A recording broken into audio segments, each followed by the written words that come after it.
Hey world, it's Rashad coming at you. I'm going to talk about another turning point in my life. It was my senior year in college.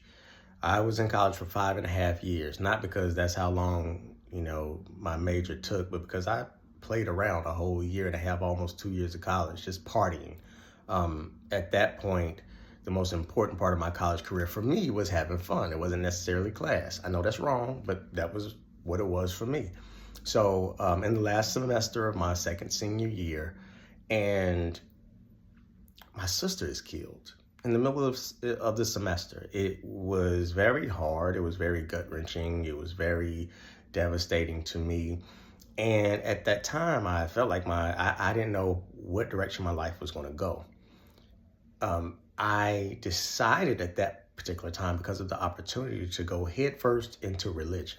Now, let me preface this by saying I'm not saying religion is a bad thing at all. That's not the point of this. I'm saying that's what I did as a distraction. I used religion as a distraction.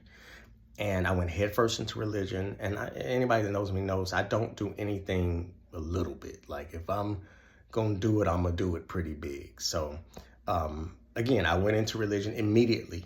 When I say immediately, I mean like overnight. I made a decision. I'm going into religion. I'm going into it full force. I'm going to live according to the Bible as much as I possibly can. When I say that, I'm saying I went from really being a hoe on campus to going cold turkey. I stopped having sex immediately. I stopped partying immediately. I stopped drinking immediately and went full force into religion. And I realized now that was just a distraction for me. That was how I dealt with my grief. It really wasn't dealing with it. It was masking it and just using it as a distraction. And I realize now, grief is something I want to let you know. When it hits you, you need to deal with it. You need to learn how to deal with it, because if you don't deal with it, it's going to deal with you. And when it deals with you, it's going to happen at the most inopportune time. It's not going to be on your terms. So deal with it. I didn't know how to deal with the grief. So I used religion as a distraction. And that's what I went full force for the next several years, even as far as becoming a pastor. I don't regret it at all. That's not the point of this. I don't regret it. It taught me a lot. Religion taught me a lot. Being in ministry, that taught me a lot. The elders of that church taught me a lot. So I learned a lot. I learned a lot about life, but it wasn't, not to say it wasn't genuine, but it was because of trauma.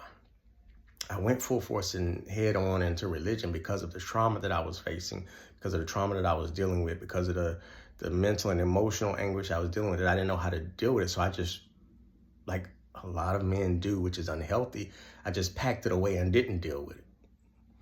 I remember one day I was driving, when it really hit me, I was driving by myself on the highway, and out of nowhere, I started crying uncontrollably. And I'm not a crier. Like, I don't cry a lot at all. Started crying uncontrollably. And it was at that moment I realized this thing is still as fresh as the day it happened to me, and I have to learn how to deal with it. I'm saying all of this because I say I have learned not to make important, huge life decisions in an emotional state. And I was in an emotional state. I was dealing with grief. I was hurt. I was devastated. That hurt was so big in my life that I wasn't prepared to make those type of decisions. Again, not saying there's anything wrong with religion. This isn't to condemn religion at all, but this is to say, for me, I know I made that decision because of the trauma that I was going through, because of the hurt and the pain that I was dealing with. And it was a great distraction at the time.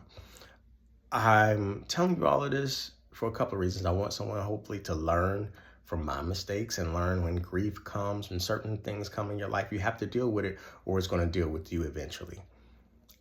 So I just wanted to give you a look into me, so you can see what makes Rashad Rashad. This is me. This is my life. I love you.